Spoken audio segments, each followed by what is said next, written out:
Привет, друзья! Сегодня у нас хороший повод собраться вместе и порассуждать, может ли такой старый смартфон, как Pixel 5, показать себя с хорошей стороны в 2024 году. Как он себя чувствует, можно ли им пользоваться, стоит ли его покупать, какие у него фишки и чем он так манит даже сегодня. Ведь все-таки это Pixel, и это говорит о многом. Давайте рассмотрим старинку поподробнее. Подписывайтесь на канал. Поехали! Самое интересное, что этот ролик я записываю в 8К режиме. Он будет, конечно же, выпущен в 4К. В конце видео расскажу, на что я снимаю и что вас ждет в будущем, какой обзор. А сейчас давайте про Pixel 5. Вначале я хотел записать свои первые впечатления от этого смартфона. Заказал я его специально, он БУ, но в отличном состоянии. Кроме аккумулятора, который уже пора менять. И в принципе я его и заказал. Чем так манит этот смартфон даже в 2024 году? Конечно же, своими компактными размерами, своими симметричными рамками, что я уже неоднократно говорил, это очень эстетично. Своим Nothing Phone я даже пользовался специально, потому что эстетика, она играет роль. По дизайну, кстати, очень все похоже, даже камера фронтальная находится тоже сбоку, что я неоднократно опять повторяю, что это тоже большой плюс. Это опять эстетично, красиво. В руках смартфон лежит просто идеально. Руки уже забыли те тактильные ощущения, когда смартфон, во-первых, замечательно лежит в руке. Он помещается в карман, его удобно носить в руке, удобно пользоваться, кроме, конечно же, контента. И все равно мы привыкли уже к большим лопатам, потому что где-то это удобнее. Напишите в комментариях, кто еще готов идти на такие компромиссы и что вы выбираете: удобство при потреблении контента или все-таки удобство в руке или в ношении в кармане. Кстати, 8К видео круто тем, что я могу вот так увеличить и кропнуть картинку до размера экрана телефона без потери качества. Круто? Круто, но об этом позже. Итак, говоря про дизайн, конечно же, есть и компромиссы. Маленький экран, в который приходится иногда щуриться. Также здесь установлен пьезодинамик, который многим не нравится. По обзорам я слышал много нелестных отзывов. Но мне показался он вполне привычным. Да, конечно же, при просмотре видео это не будет полноценное стерео, но звук идет хороший, компактные размеры решают для кого-то.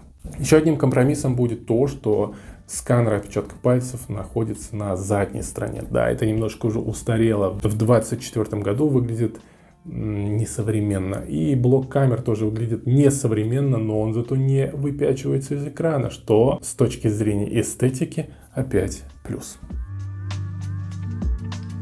Вот что у Pixel 5 не отнять, это приятные тактильные ощущения. Сам корпус изготовлен из металла, покрыт специальной биосмолой. Здесь в середине есть и беспроводная зарядка, что удивляет и опять-таки способствует к покупке данного смартфона. Тактильно эта поверхность ощущается как некая бумага. И цвет шикарный. Вот в этом цвете, мне кажется, надо и покупать, если уж покупаете. По быстродействию это обычный смартфон тех лет. Здесь установлен Qualcomm Snapdragon 765G. Это старый довольно-таки процессор, но все еще боевой. Само меню листается прекрасно, все работает шустро, если не касаться игр. Играть на этом смартфоне не нужно. Во-первых, маленький экран, во-вторых, слабый процессор. Просто пользоваться повседневно можно и нужно. 90 Гц экран вполне хватает. Некоторые говорят, что да, мы видим разницу между 120 и 90 Гц. Скажу вам честно, на практике это, можно сказать, абсолютно не ощущается.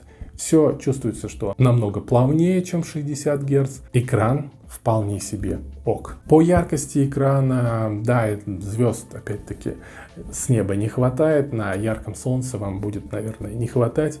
Но качество, яркость, сочность AMOLED дисплея радует и по сей день.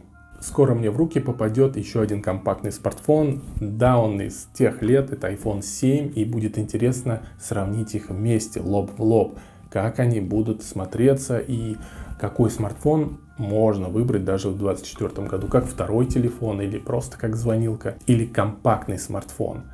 Разница в цене колоссальная. Этот смартфон бэушный можно купить в районе 20 тысяч рублей, а iPhone 7 сейчас можно купить в районе 3-5 тысяч рублей в зависимости от состояния. Про него я расскажу в отдельном ролике.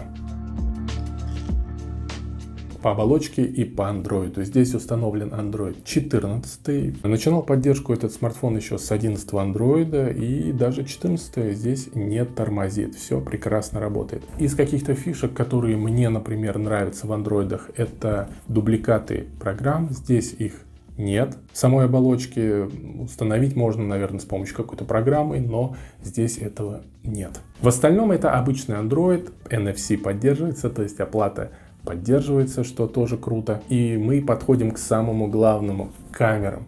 Здесь просто потрясающие камеры с поддержкой даже каких-то технологий современных, типа ИИ, но на тот момент еще не ИИ. То есть это удаление каких-то объектов с фотографий и так далее.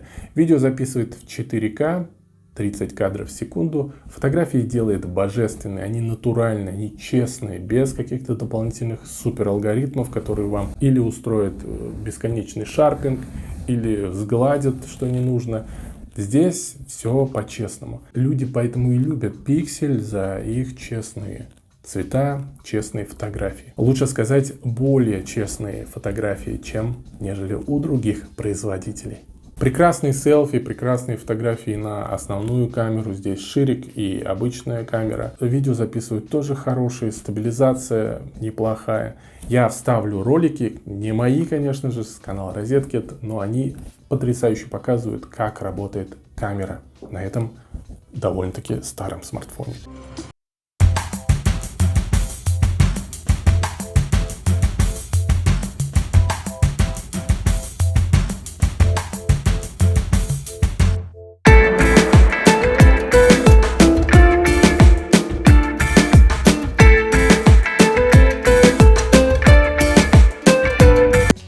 Подытоживая, хочется сказать основные плюсы данного смартфона в 2024 году. Это, конечно же, компактность, удобство, симметричность, эстетика, вот эти покатые края, к которым мы сейчас опять-таки возвращаемся, все потому, что это намного удобнее и тактильно приятнее, особенно когда вы в руке держите большие смартфоны. Что могу сказать по итогу? Первое впечатление было просто вау, это был мой второй Pixel, первый у меня, самый-самый первый, это XL-версия, этот шагнул намного вперед. Сам я его купил только для обзора, кстати, покупал на Яндекс.Маркете в БУ состоянии, да, там продаются и БУ, оказывается, смартфоны.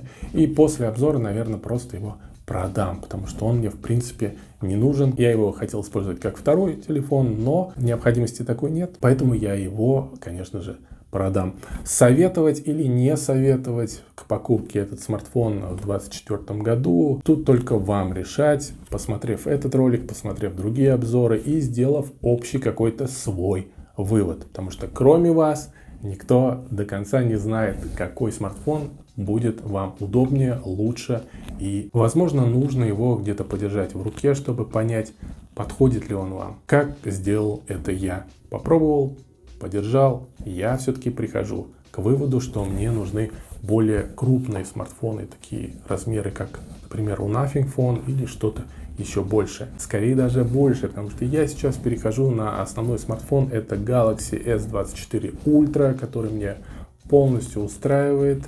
Я его тестирую и, конечно же, сниму обязательно видео с первыми впечатлениями и с опытом эксплуатации в несколько недель, месяцев и так далее. Напишите в комментариях, что думаете о смартфоне Pixel 5. Стоит ли уделять внимание ему больше, может быть, сравнить с какими-то смартфонами другими. Оставляйте свои вопросы, обязательно отвечу на них. Возможно, все эти вопросы обрастут в какой-то следующий, более масштабный обзор. А пока подписывайтесь на канал, спасибо за ваши лайки.